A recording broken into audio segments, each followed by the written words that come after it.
everyone and welcome back. Today I'm going to be showing you this look which I created using the ZAO Makeup eyeshadow palette. So this is the palette here and it's got some really lovely matte shades and as well as some shimmery shades going from light all the way through to dark.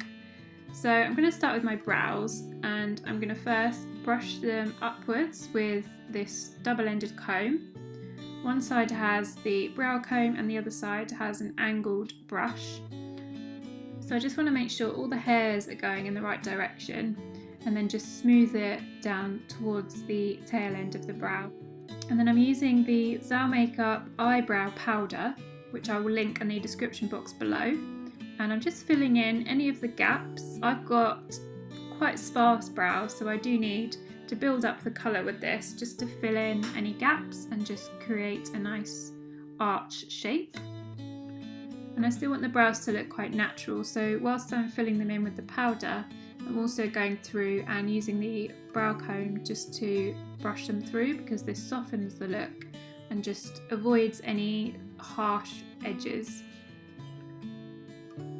So I'm obviously doing the same on the other side and I'm just filling in the inner corner of the brows and then also concentrating on defining the arch because this really helps to lift and open up the eye area.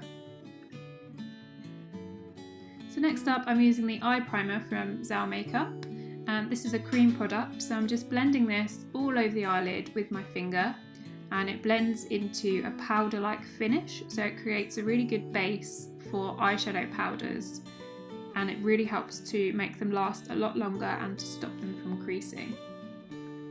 So now on to using the eyeshadow palette and I'm starting off with the very lightest shade, which is a matte ivory shade. And I'm just using this with a eyeshadow brush and I'm blending this all the way over the eyelid and then also right up to the brow bone. So doing this creates a nice base for any colours that you are to use on top. It makes the colours look a lot brighter, it makes the look a lot cleaner, and it also just ensures that you've got a completely even coloured eyelid for any colours to use on top. So the next shade I'm using is this mauve shade, which has a slight bit of shimmer in it, and I'm going to apply this to the outer corner of the eye, concentrating the colour into the crease of the eye. And then you want to blend away any of the edges with a clean, fluffy blending brush, and then do exactly the same on the other side, creating that same sort of V shape and concentrating the colour into the crease. So now I'm going to add slightly more definition and depth to the eye colour. So I'm using this slightly plummy purpley shade, which is again is a shimmery colour. So I'm using this along the top lash line and also into the crease because this is going to add more depth to the look. And I'm also taking this underneath the eye as well.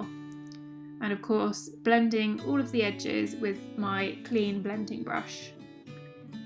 For a slightly smoky eye like this one, you really want to make sure that you've got a clean, fluffy blending brush like this one because it's so important to blend away those harsh edges.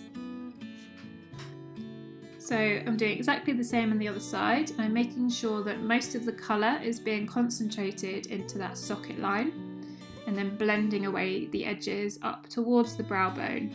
But you want to make sure that you're not taking the colour too far up or too far out. You just want to blend the edges so that there's no lines. So now I'm just taking the matte black shade, which is the very darkest colour in the palette, and I'm using this with the angled brush that comes with the palette. And I've just dampened the brush very slightly and I'm going to use this as an eyeliner. So I'm starting at the outer corner of the eye and I'm pushing this right into the lash line and taking the colour right from the outer corner all the way into the inner corner of the eye. So I want to wing the eyeliner out slightly, so I'm just taking the colour from the outer corner of the eye and just dragging it along towards the temple and then also joining it up and applying a tiny bit to the lower lash line as well. So one of the hardest parts about doing eyeliner is making sure that your eyes look even. So the best tip I can give you for this is to just keep referring back to the other eye and just keep looking straight on in the mirror so you can see if the lines look even or if you need to adjust it slightly. So the final eyeshadow colour I'm going to use from the palette for this look is this shimmering champagne colour, and this is really good for a highlighter, so you can use this to highlight the inner corner of the eyes, which just helps to brighten and make the eyes look a little bit more awake. So I'm just using the eyeshadow brush that comes with the palette, and I'm just applying this right into the inner corners and also underneath the brows as well, on the brow bone. So now onto mascara to finish off the eyes, and I'm using the Lady Green Enhancing Mascara in black, which is our best-selling mascara, and I'm just starting with the bottom lashes because I find if you start with the top and then you look up to do the bottom, you end up with an imprint underneath your brow of the mascara. So it's always better to start with the bottom lashes, and you can just build up this mascara in layers. So I did a couple of coats for this because this is more of an evening look. So I wanted to build up the intensity and build up the drama with the lashes. So here's the finished look. I'd say this is probably more suitable for evening wear, and I would pair it with a good amount of bronzer to warm up the skin, and also possibly a nude lip. So I will put a few options for lip colours and bronzers in the description box. Thank you so much for watching, and I'll see you next time. Bye!